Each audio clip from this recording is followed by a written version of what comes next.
Ready to get the inside scoop on equity funding?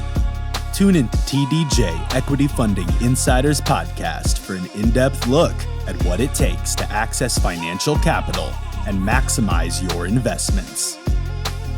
Hear from experienced professionals, including bankers, underwriters, loan officers, and industry experts as they share their unfiltered stories and valuable lessons on securing funds.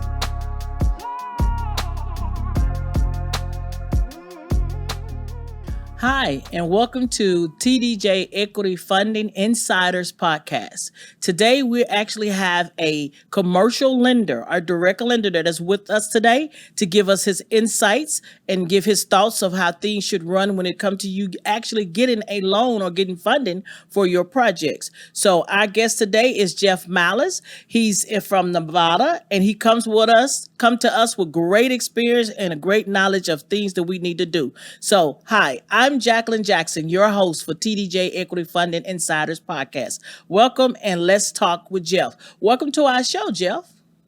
Thank you very much, Jackie. And we are glad to have you. So let's start off today, if you wouldn't mind. Tell our audience a little bit about you as a commercial lender, your experience. Well, I don't know if it's a good thing or a bad thing. I've been in the business for 30 years now. Okay. I started in the residential space, ended up having a mortgage bank, started a mortgage bank with my father. We ran that together till about 2009 when I decided to exit the business for a little while and started raising capital for other businesses. And then I was approached in 2013 to move over to the commercial side. And it has been a fantastic journey. We're not strictly commercial properties per se. It's more of residential, but fix and flip and construction. Primarily 1 to 4 unit residential. But we're doing business with investors. So most actually all of our loans at this point are 2 investors and 2 businesses, and that's why it's a commercial transaction.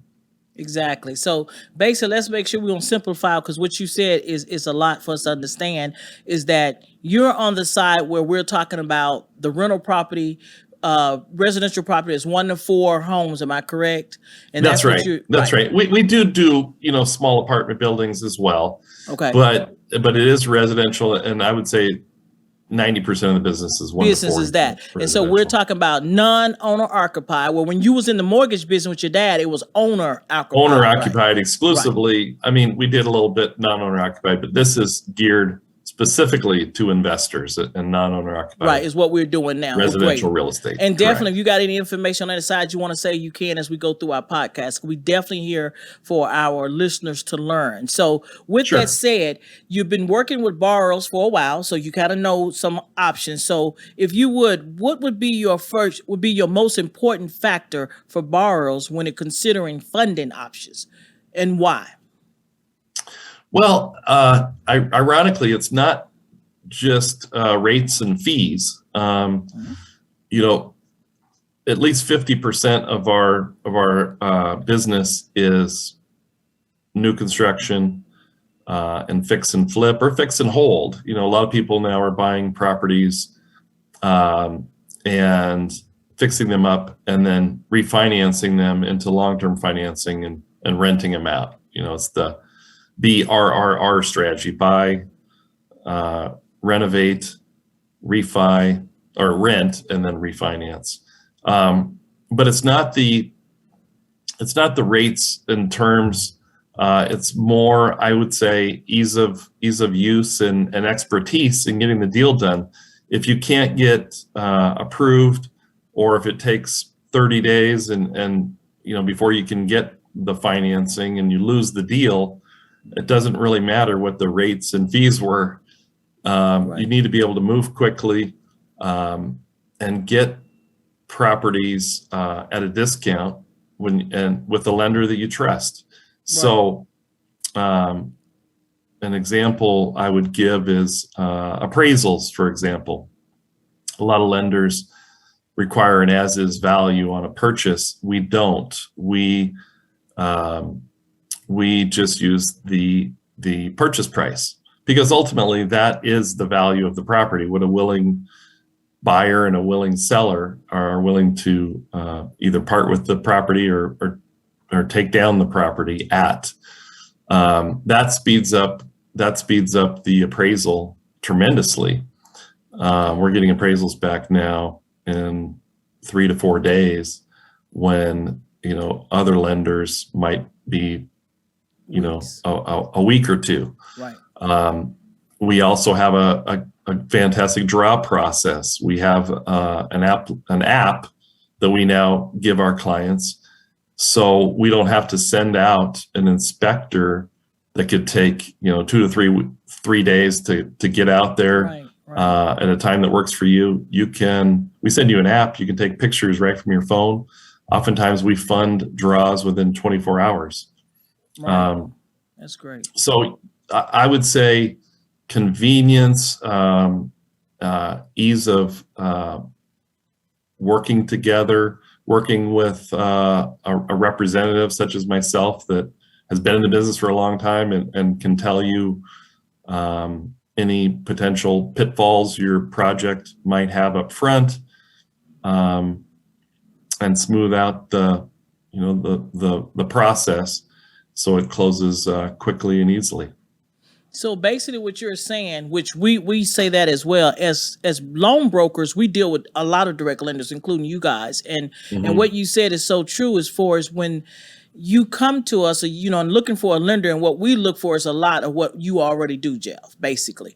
And as a lender, we as a real estate investor, you don't just look at the terms and rate, because that's a lot what they talk amongst themselves. But when it really comes to you doing a deal, like you said, are they making it? Is it a way where you can get things a little quicker? Like you said, get in that draw instead of waiting for somebody to come out. If this is what your company offers, that is something a lot better than other ones, and you have that to compare, as well as you have to compare is, do you have a broker or the lender that's actually working you, kind of holding your hand through the process, especially if you first time, you're just not thrown out there. And I know you guys, your companies for one, and you all deal with all over, not just Nevada, you all over the United States. And because you've, like I said, with clients, we have all over the United States. So you're able to kind of work with them and help them feel their way out. And I think a lot of my real estate investor doesn't know that you don't have to be out here by yourself when you deal with lenders. You just need to find the right type of lender. Don't just look at the rates. And that's what you're saying. So I think that is excellent that you're saying that. And people who starting out in real estate investing, or even those who've been there, you need to look for things other than that. What makes this close quicker? Who's helping you to let you know up front what you need to do so you can know what you need to have and all of that? That is so important. So I think what you're saying is very good. The next question that our listeners were wanting to ask you about, the most important factor for, are there any funding opportunities that you've seen to be especially successful for borrowers just recently, because we know a lot of stuff changed? Yeah, foreclosures are starting to come back into the market. Okay. So that's definitely an opportunity. We're starting to get some more inventory. Now, when you say foreclosures coming back in the market, what do you mean by that when you say that? Well, I've got clients, one thing that's wonderful about my business is I can do business, and your clients as well, is you can do business nationwide. So you can go to markets where there's still opportunity. COVID really, there was kind of a steady flow of foreclosures, which a lot of investors would rely upon to find opportunities. Right. And COVID really just shut off the spigot. And so, foreclosures just literally stopped around the country, and they're starting to come back online. Also, I think the higher interest rates, have been good for investors. I was actually happy to see them go up. Mm-hmm. if I had been on the residential owner occupied side, those guys are devastated right now. They don't have, their business is dried up, but that's good for us because it's taken a lot of the competition for properties that need to be renovated and put back on the market. It's taken the amateur renovator or just couple that thought they'll buy this house and they'll fix it up, and they had no choice. They had to buy it. Now the people who are left in the market, the buyers for owner occupancy, can be more picky. So it's a great situation for investors because they can buy properties. There's still demand at 6-7% rates for owner occupied houses, but those people that are buying today are more discriminating, and they're not going to buy a fixer upper. They want to buy a turnkey house. Exactly. So any properties that need to be fixed up, those are opportunities now for our investors. And then there's certain areas of the country that are just, that maybe didn't run up as much as, California and certain parts of Texas and New York, the New York area. Westchester County got crazy during COVID. Florida is a little high right now, right? But there's still pockets everywhere. There's still deals. They're just a little bit harder to come by. And the properties that really need a lot of work, those are opportunities for our investors. Right, because I remember last summer where my investors would go to bid on wholesale property, property need to be fixed up or they're trying to sell it wholesale or whatever. And when they get there are real estate agents and there are clients, for owner occupied that are there too bidding on it. So they are basically, at that point, they had a lot of that was going on. They're like, wow, right. It ain't just the investor anymore. It's the homeowners that we're actually bidding against. So that's right. That's right. And that craziness is, like I said, the higher interest rates have cleaned that up. It was just a frenzy. Right. They were just looking. So we want to mention this as an investor, and you can correct me, if I'm wrong. As an investor that's actually getting property to where you're going to come and fix it up, and they're going to give you the interest rate and everything on it. But that's a temporary thing for you because you're going to do the rehab of it. And then once you get everything done, you're going to sell it, is basically that's what right. It is. Or keep it, or put keep it in right rental if it's cash flowing. Either way, that's the thing. I think that's where the opportunity is. If your idea is to have, get a bunch of rentals, I still wouldn't buy rentals at retail. I would buy a rental at a discount that needs some work. The other thing is you can put in materials. If you're buying a house that needs to be renovated and you want to keep it as a rental, you can put in, vinyl flooring that looks fantastic, but it's very durable, better, maybe eggshell paint and, quartz countertops instead of marble. Quartz is impermeable. Marble, I've had marble countertops, and if you get a little bit of oil on them, they get stained. Right. So there's things you can do to set up, a rental. For example, you wouldn't put carpeting in a rental. I wouldn't, right. Because it's much better to have vinyl floors throughout. So I just think that's where the back to your question is that's where the opportunity lies. There are, I think, 75% of the housing stock in the U.S. is 25 or 30 years old now. Mm-hmm. So almost every house needs some form of renovation. Work on it, which is an opportunity for a real estate investor for sure. So I think that's something investors have to do, and we teach them. We talk to them about it when they come to us as well. That one, like what you said earlier, you have to look at the market, check out the markets and what's going on and what's working. And you do have to understand if you have interest rates or you have a foreclosure areas that are happening again, and then you got some that's not, and then you got some things that's off the market and rehab. All that stuff has to be considered for for every state, every area you're looking at. And you don't have to just look at where you or live, which a lot of people do. There are some other places, if you, like I said, if you feel That's right. comfortable enough, to actually do it.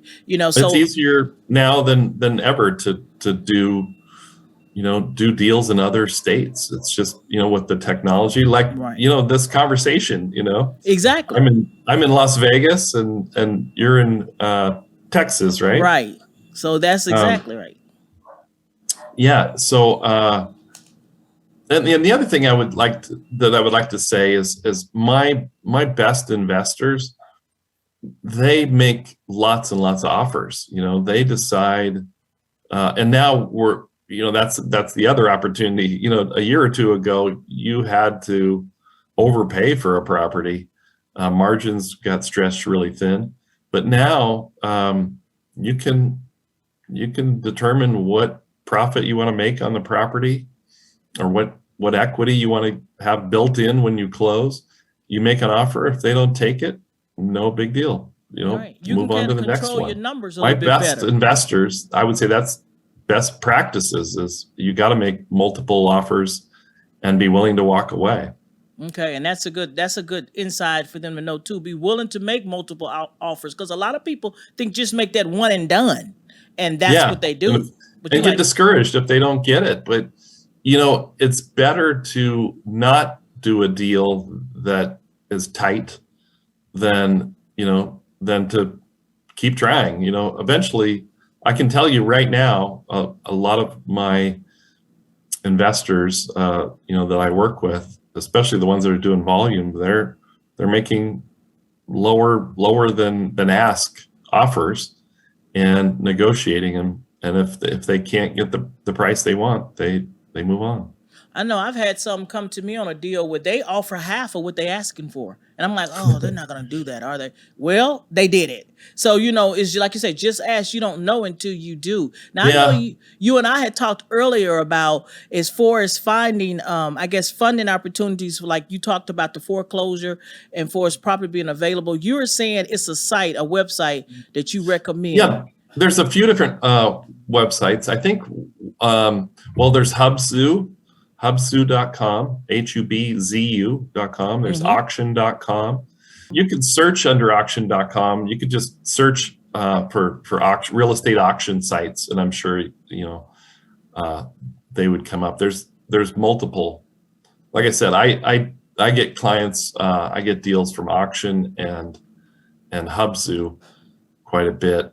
And that's what I was saying. That goes back to the foreclosures. They get a lot of foreclosures. A lot of banks will list the properties there. Oftentimes, if the properties aren't picked up at auction. So what happens is, and your listeners might not know this, but the bank's bid is what's owed on the property almost always. Oh, okay. And sometimes that is more than the investors at the auction are willing to pay. So the bank just gets the property back and it goes into their REO section, real estate owned department. And then those banks will oftentimes list them on auction.com and Hubzu and such. Mm-hmm. So foreclosures are picking up. We're getting back to normal levels, and as that'll help with inventory. And a lot of times those properties, they might have tried to sell them, but they were just in too bad of disrepair. Right. The numbers just wouldn't work for them. Yeah, the numbers didn't work, or they needed work and nobody was interested. Right. Yeah, and that's true. Now I know you and I had talked before about you were saying I was asking you about some ideas of what people can do as far as borrowers getting an investment, some creative things that you may not do the normal. But one thing you mentioned to me, and I want you to go into when you talk about buying a huge lot. You talked about that as well, and building on it and rehabbing, and then doing the land for building new construction. Can you kind of go into how that? Yeah. There's different strategies. There's all different strategies, right? And one of those I've seen, which I like a lot, is they'll buy a property that needs work. They'll buy a fixer upper on a large lot. And so they'll buy the property with my financing. And then while they're renovating the property, they're also subdividing the lot. Right. So I've seen many people buy the property, make enough, fix it up and create enough value to make a profit selling just the one property. And then they use the land for now they've got a lot free and Right. clear, and then they build a house on that and make a real strong profit. Profit with So that. it's almost like funding, the first renovation funds the land, the second funds one, the free right. lot. I think that's great. Now, we run into, as loan brokers, some people, when they first start off on real estate, the thing they want to do is new construction. And you and I know experience plays a factor for us getting the funding you need. You may get something, but the one you really need is where experience is going to actually come into play. So I know you and I had talked about it, and you had mentioned that, Jackie, because I came to you, one of my clients one time, and you said, well, Jackie, if she could partner with another person on the LLC. So explain that so they can see, because I had to explain that to her, but she said it was wonderful information. So I definitely want you to explain how to work that when you don't have that experience.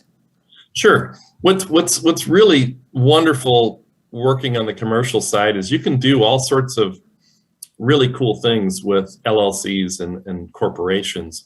You can bring in other investors. So on the fix and flip or fix and hold, flip doesn't necessarily mean you're selling the property. You could be flipping it to another loan. So I'll refer to it as fix and flip. Okay. Fix and flip, new construction. We look more at experience and assets really than we do on or at your credit score. Right. On the longer term loans, we're going to look more at your credit score than we give you a little bit of credit for having owned a lot of rental properties, let's say, having experience. But it's mostly credit driven on the and income driven. We're also looking at the income on the longer term stuff. On the short term stuff, we're looking at experience. And if you've not done bought an investment property and done any renovation on it, or if you maybe you just bought a rental property but you didn't do any renovation, we do not feel comfortable giving you a construction loan. That is really jumping into the deep end without Right. Knowing how to swim. But you can, with an LLC, you can partner with someone, and someone, let's say a contractor who's built some houses, or another investor who's built some houses in the past, and we'll give you credit for that. That person would have to be also a guarantor on the loan to use their experience or credit or assets, but that's one way to do it. There's all sorts of creative ways to make things work, but we definitely are looking at experience, especially as you get into bigger and bigger projects. Even on the fix and flip side, we're not going to let you do buy a property and add a second floor and reconfigure the bedrooms and bathrooms. For a $250,000 renovation. It's just too much too soon. We want you to get 2 or 3 fix and flips under your belt, and then we'll go from there. And that actually, let me just say, that kind of goes back to the first question, which was how do you determine what lender to work with? You have to look at this as a partnership. We in this space, we have many clients who come back to us for, they do 10, 20 flips a year. Mm-hmm. So we don't want to just do one loan for you. Exactly. On the residential owner occupancy side, you might not see that client again for 7 years. I'm hoping that you do 1 or 2 houses a month with me ultimately. Right. So it is a partnership, and that's why I'm saying you got to find someone that is just as interested in your success as his success, or the company's success. And so we're going to help you all along the way, so that you have a successful first project, Right. and you can come back to us for the second and third and so on. Right. And that's mainly what you're about, and us as loan brokers are about. We don't want to just do that one. We want to continue. It's a business. We want to help you build and grow, because you grow, we grow. So that's what they have to understand. We're here to help you because we want it to be a success. So with that, you also said to me one time that when it comes to, I asked you about a top funding tip that you would give our listeners, and you mentioned that they should learn the guidelines and the rules of the lender. So tell me That's why right. you think that's such a good tip they need to do. Well, I've been in business in this business for 30 years. Okay. And early on, I realized there are 2 types of borrowers. There's those that have a project and they try to find a lender that will give them money based on, their requirements. And then there's the other type that say, okay, what are your guidelines? What are your rules? What do I need to do for you to lend me the money? And that's what I do, is I try to convey that. I say, I look at the project, and I say, well, it doesn't fit, your FICO score is too low. We got to get your FICO score up, and then it fits in the box, and we'll lend you the money. So what I would say is, play by the rules. Figure out what the rules are. Exactly. We are solely in business to lend money, and we have guidelines. And if your project fits those guidelines, we will give you the money. So it's not rocket science. Right. It's just, what are the guidelines? What do I need to do? If I tell you I need $50,000 in cash and you've got 30, don't get mad at me because I'm not going to change my guidelines. I'm not going to make up for the $20,000 by changing my guidelines. Just Right. go find the extra $20,000. And that doesn't mean you're going to think we're going to take part of the land and let that go for the 20,000 that you have. Right. Yeah. They try to make their own ways to go. Just play by the rules, and Right. you will win the game, and we want you to win. That's the point. We're in this together. We don't make any money. The only thing you ever have to pay up front is usually an appraisal, which we don't get. We don't mark it up or anything. Right. So we don't make any money until the loan closes, until we're not successful until you're successful. Exactly. So if we tell you the rules up front and you play by the rules, you're going to win the game, you're going to get your money, and you're going to have a successful project. So, and with each lender or broker, learn what those rules are, because that's exactly Play by what the we rules. do. That's it. Right. So that's what we do. So definitely what I want to mention before we leave today is that you had mentioned to me earlier about an industry funding opportunity as far as those that want to do rehabs. And it's a software that you're aware of that would even help beginning real estate investors to do that. So definitely I want to talk on that right quick so they can get that information too. Yeah, there's the 4 F's. I've heard of people call them the 4 F's: find it, fund it, fix it, and flip it. Mm-hmm. So I would say look for wholesalers, or find, real estate agents that specialize in, you can, call around and get real estate agents that will help you find fixer-uppers, and wholesalers too. You can find those on Facebook. You can find them on the internet. But on the fix-it side, you gotta be able to, one of the skills you gotta have is you gotta be able to find the properties, but you also gotta be able to value them. So that's where a good real estate agent comes in, because you need to know the ARVs, the after repaired value. But then you also need to know how much it's going to cost to fix it up. Right. The repair So one of my cost. favorite websites, they're using artificial intelligence, is househackerpro.com. Okay. And on this website, they have you can go in and type in an address. Oftentimes it can find that property in public records, and you can tell it what kind of rehab you're thinking of doing. If you're going to do a light cosmetic rehab, if you're doing a moderate rehab, or what's called a gut rehab, where you're just Do a heavy one, right? taking it, where you're putting in new plumbing and electrical and maybe a new roof. And it will calculate what your budget should be based on your area, based on material costs in the area and labor costs in the area. And it's amazing. I've had many investors, developers, flippers, and contractors look at it, and generally it's within maybe a 5% variance of what the final estimate comes in at with the contractor. And what's also great about it is, so that can help you determine your purchase price, right? Mm-hmm.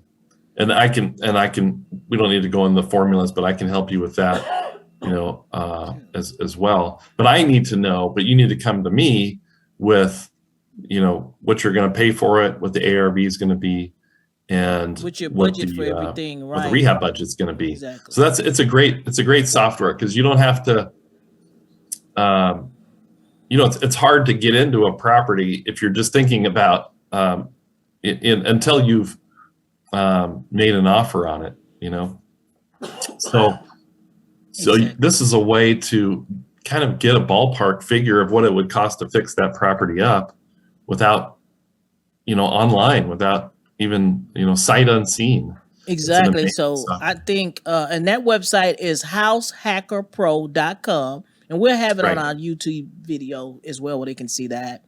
And I also want to note too, we have a running number software you has discussed, which was the dealchecker.io.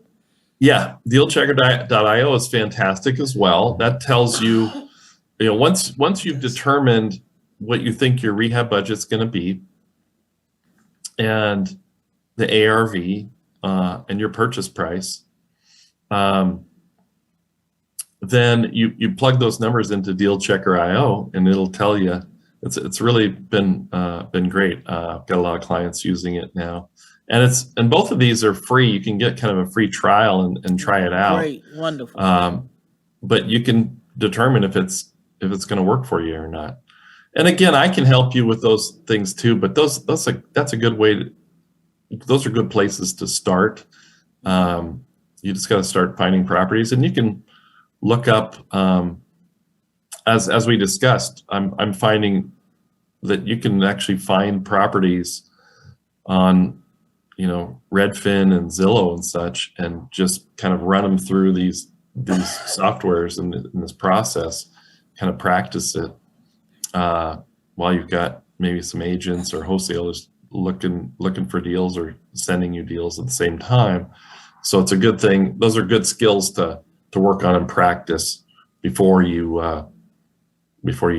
make an offer and dive in. So that's part of our what we call due diligence. You should do it. So we know he's given us househackerpro.com, which is a rehab budget software, and dealchecker.io is where you run your numbers. These are free softwares for everyone to kind of go to. We're going to list also those as well. We list them in our membership site as well for a lot of our listeners, where we have more information, just like what Jeff is talking about. So you'll have access to those as well. So I think that is great. So now we're about to end up. If you would, what would be the one thing you want to tell our listeners, just to give them some advice, some takeaway from you today? What would that one thing be? I did a little bit of stock trading, during COVID. I started kind of getting into it. Mm-hmm. And I would say don't rush into it. What I learned by trading stocks is there's always another stock that's doing well. And in any market, there's always, every day there's another stock. So there's another train coming to the station. Right. So start, I would say start slow, start, looking online, finding deals. Just pick a deal that's for sale and just run the numbers, and then start making offers. But don't feel that you need to get this one, because there's going to be another house, there's going to be another deal next week. Exactly. So I think that's one of the biggest mistakes people make. It's just take your time and make sure that that you don't compromise. Don't accept a deal that's subpar because you think you need to get started now. Just take your time, and that you'll find the right deal. And you want that first deal to be a great opportunity so that you can live to flip another day. Definitely. Well, Jeff, Mallas, we want to thank you for coming on our podcast today. And we want to thank you for your information and your insight. It was really helpful. And I do believe our listeners are going to benefit. So if you guys would like to get in touch with us or get in touch with Jeff, our email is podcast@tdjequityfundinginsiders.net.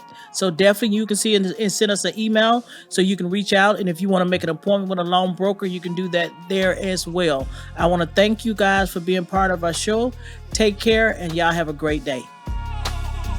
We hope you enjoyed this episode of TDJ Equity Funding Insiders Podcast.